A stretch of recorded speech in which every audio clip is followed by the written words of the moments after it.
That's going to be the historical difference in this cycle versus anything we've seen before.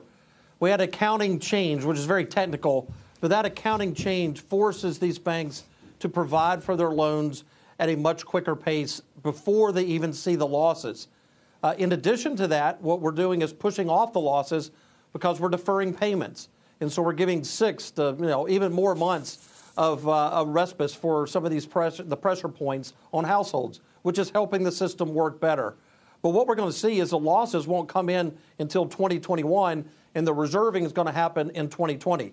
So it's going to be the balance between those two things. But the timing is going to be very different than what we've ever seen before because of this. If you were to own one bank right now, which bank would it be? Well, right now, what you're looking at is, can these banks preserve their capital? So as they're going through this process, and can they sustain their dividends?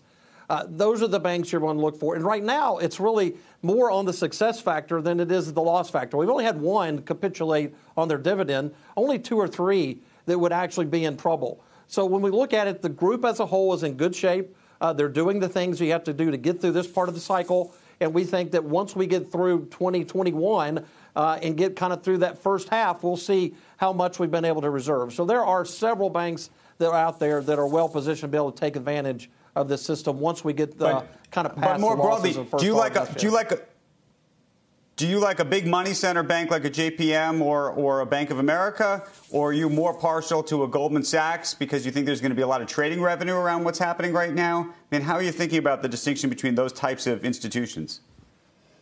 Well, what you're looking at when you're looking at the money centers in Goldman Sachs or Morgan Stanley is that that's been the popular trade and the right trade, because what you've seen with investment banking has been there. Now, that's the trade we've had for the first 6 months of this recession. The trade you're going to look at now is the super regional banks that are still discounted, but yet are going to be able to accomplish what we just talked about: sustain their dividend, preserve capital, and be able to kind of get their reserving in front of them as they go through that process. So if you look at, just in general, the ones that can look at Fifth Third, Regions, all these are ones that basically have been able to provide for their losses, protect their net interest margin as well as possible, and should be able to come out the other side as we get into 2021 better positioned.